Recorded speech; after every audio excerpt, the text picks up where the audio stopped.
How are you? Fine. तो चलिए student, अब मैं आपके लिए एक और बड़ा ही इंपॉर्टेंट सा क्वेश्चन लेकर आ रहा हूं, है ना, और वो है क्वेश्चन 13 10.2 का क्वेश्चन नंबर 13, जो कि लास्ट क्वेश्चन भी है इस एक्सरसाइज का। This question is also very very very important question.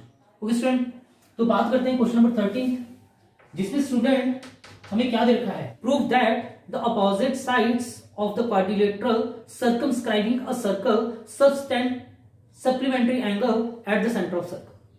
Prove that a quadrilateral circumscribing a circle subtend supplementary angle at the centre of circle.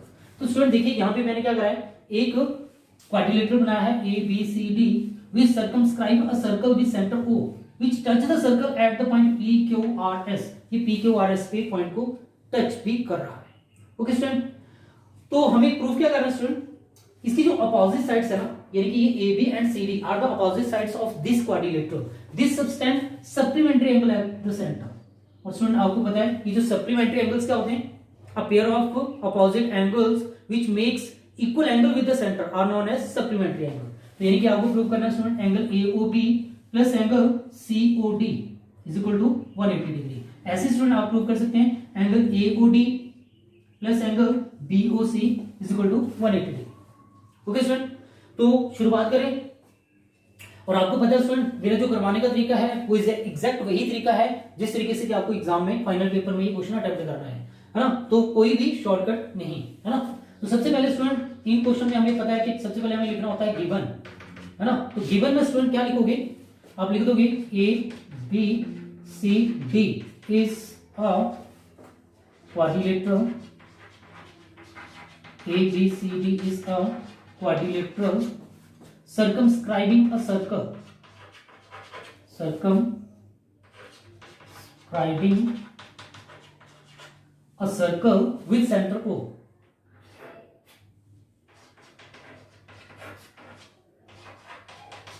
with center O। चलिए इतना ही given में काफी है ना। अब टू प्रूफ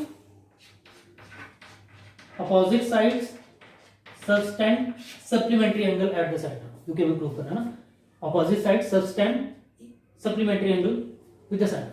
मतलब इसका मतलब क्या होगा स्टूडेंट? हमें प्रूव करना है कि जो अपोजिट साइड्स है ना क्वाड्रिलेटरल की, they makes supplementary angle with the centre, they makes supplementary angle with the centre. That is आपको प्रूव करना है angle AOB plus angle COD is equal to 180 degree. और आप प्रूव कर सकते हैं angle BOC plus angle COD is equal to angle AOD, है ना, AOD 180 डिग्री, है ना। तो ये स्टूडेंट हमें प्रूफ करना है। और स्टूडेंट जब भी कुछ इस टाइप के क्वेश्चंस आते हैं, प्रूफ करने के क्वेश्चंस आते हैं, तो आपको पता है सबसे इंपॉर्टेंट है कंस्ट्रक्शन, क्योंकि कंस्ट्रक्शन के बिना हम इनको क्वेश्चन को प्रूफ नहीं कर पाते। तो स्टूडेंट यहां पर कंस्ट्रक्शन में क्या करेंगे लोग? कंस्ट्रक्शन में स्टूडेंट हम बोल सकते हैं join OP OQ OR and OS, हाँ। तो स्टूडेंट मैं इसको थोड़ा सा डार्क कर रहा हूं। वैसे आपको पता है कंस्ट्रक्शन जो होती है वो डॉटेड लाइन में होती है। ओके, तो स्टूडेंट क्या करेंगे हम लोग कंस्ट्रक्शन में आप बोलेंगे join OP OQ OR and OS। Okay student, हाँ अगर आपने स्टूडेंट पहले से PQRS मेंशन नहीं करें तो आप ड्रॉ भी लिख सकते हैं, draw OP perpendicular on AB, OQ perpendicular on BC, OR perpendicular on CD and OS perpendicular on AD, ये भी लिख सकते हैं ना। चलिए अब थोड़ा सा बोर्ड का पार्टीशन करते हैं पहले, है ना। तो स्टूडेंट प्रूफ की बात, तो स्टूडेंट आपको पता है कि मैं आपको हर क्वेश्चन में क्या करता हूं, एक बेस्ट ट्रिक बताता हूं इन क्वेश्चंस को सॉल्व करने के लिए। और वो बेस्ट ट्रिक क्या है वो क्वेश्चन के बीच में आपको पता लगेगी। सो प्लीज इस क्वेश्चन को ध्यान से देखना और समझना, और जो ट्रिक बताऊंगा ना उसको ध्यान से याद रखना। अगर आपने वो ट्रिक एक बार समझ ली तो गारंटी के साथ कहता हूं पूरी उम्र आप ये क्वेश्चन नहीं भूलोगे, पूरी जिंदगी क्वेश्चन नहीं भूलोगे। बस आपने ट्रिक को ध्यान से समझना है और क्वेश्चन को ध्यान से देखना है। ओके, तो स्टूडेंट सबसे पहले मैं अगर यहाँ पे ध्यान से इस डायग्राम को देखता हूँ, इस फिगर को देखता हूँ, तो मुझे लगता है कि मेरे पास यहाँ पे कितने ट्रायंगल बन चुके हैं। देखिए triangle AOP, AOS, DOR, DOS, RCOQ, COR, BOQ, BOP, total 1 2 3 4 5 6 7 8 triangles बन चुके हैं। टोटल 8 ट्रायंगल्स हैं इस डायग्राम में। और स्टूडेंट मैं क्या करूंगा, उनको कॉन्क्रीट प्रूफ करूंगा, यानी कि सबसे पहले 1 2 3 4 5 6 7 टोटल 8 है। और मैं सबसे पहले स्टूडेंट 1 और 2 जिस काउंटिंग में मैंने लेकर चले ना, ये काउंटिंग आपने भी साइड पे लिख लेनी है और इसको इसी तरीके से कॉन्क्रीट प्रूफ करने की कोशिश करनी है। कैसे? ट्रायंगल AOP एंड AOS, ठीक है। ट्रायंगल बात करें, in triangle AOP and triangle AOS, दोनों को स्टूडेंट ध्यान से देखिए। एक तो AO आपको लगेगा दोनों में है, मतलब कॉमन है, और दूसरा स्टूडेंट OP OS के इक्वल है, क्यों? Radii of same circle.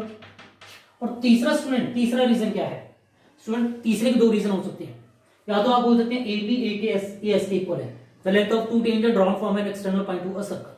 या स्टूडेंट बोल सकते हैं angle P is equal to angle S के इक्वल है, each 90 degree, radius is perpendicular to tangent, है ना। तो दोनों में से कोई भी रीजन आप लिख सकते हैं।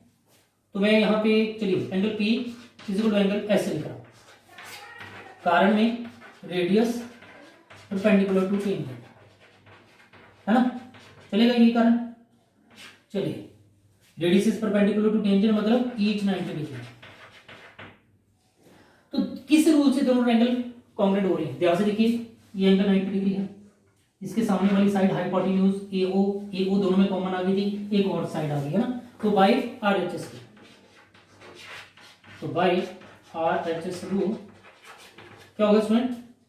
ये जो ट्रायंगल है AOP will be congruent to triangle AOS। तो therefore by CPCT angle AOP is equal to angle AOS। Okay student, ध्यान से देखो, एंगल AOS मतलब ये वाला एंगल की इक्वल हो गया। और इसको स्टूडेंट मैं नेमिंग कर रहा हूं एंगल 1 इज इक्वल टू 2, है ना। और आप यहां पे लिख दो, और angle 1 is equal to angle 2, इसको इक्वेशन नंबर 1 ठीक है स्टूडेंट, 1 2। तो स्टूडेंट ऐसे ही क्या कर सकते हैं हम लोग, ये जो दोनों एंगल है ना 3 और 4, इन दोनों को भी, यानी कि ट्रायंगल BOS DOR, ये भी क्या होंगे स्टूडेंट? कॉन्ग्रुएंट होंगे। सिमिलरली इनको प्रूव करके दिखाने की जरूरत नहीं है ना। सिमिलरली लिखना आपने, triangle DOS will be congruent to triangle DOR, therefore angle 3 is equal to angle 4, equation number 2, and यहां पे आ जाएगी ट्रायंगल COQ, है ना, ये दोनों भी कॉन्ग्रुएंट होंगे। Triangle COR will be congruent to triangle COQ।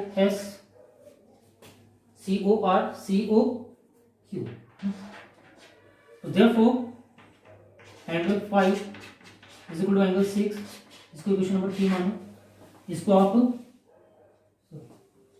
3 4 हो चुके, 5 6, ठीक है। ये हो गया 5 और ये हो गया 6, ऐसे ही 7 और ऐसे ही 8, है ना। तो angle 5 is equal to 6, equation number 3।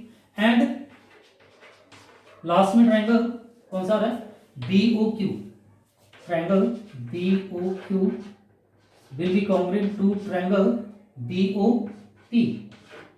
थोड़ी सी कंजूसी कर रहा हूं यहां पे हम, तो ये भी कॉन्ग्रुएंट होंगे। तो देयरफॉर क्या होगा student? Angle 7 is equal to angle 8, इसको आपने इक्वेशन नंबर 4 माना। ओके स्टूडेंट, यहां तक क्लियर है? यानी कि आपने क्या करा, यहाँ पे ट्रायंगल है 1 2 3 4 5 6 7 8 ट्रायंगल है, तो 1 2 को कॉन्ग्रुएंट प्रूव करना है, 3 4 5 6 7 8 को सिमिलरली लिख देना है। बाय CPCT से एंगल 1 2 इक्वल के होगा, 3 4 भी इक्वल होंगे, 5 6 भी इक्वल होंगे, 7 8 भी इक्वल होंगे। ओके स्टूडेंट, अब क्या करें?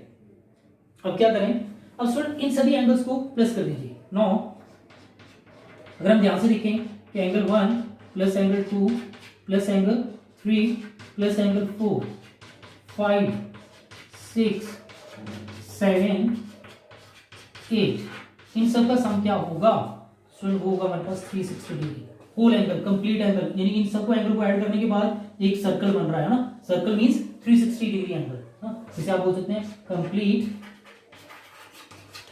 एंगल या होल एंगल ना, या होल एंगल बोलते हैं, है ना। अब स्टूडेंट बात करते हैं ट्रिक की। अब यहां तक तो आप लोग कर लेंगे, इसके बाद जो करना है वो एक ट्रिक से याद रखना है,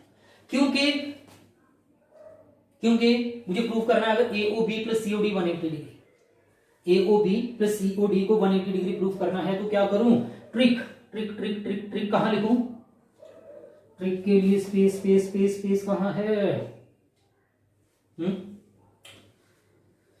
कहीं दूर निकालना पड़ेगा स्पेस। चलिए यहां पे आ जाते हैं ना, यहां लिख दूं एंगल AOB, ट्रिक के लिए साइड पे लिख रहा हूं एंगल, क्योंकि ये आपको रफ काम में लिखना ना, शो नहीं करना है, तो इसलिए मैं साइड पे जगह ढूंढ रहा हूं।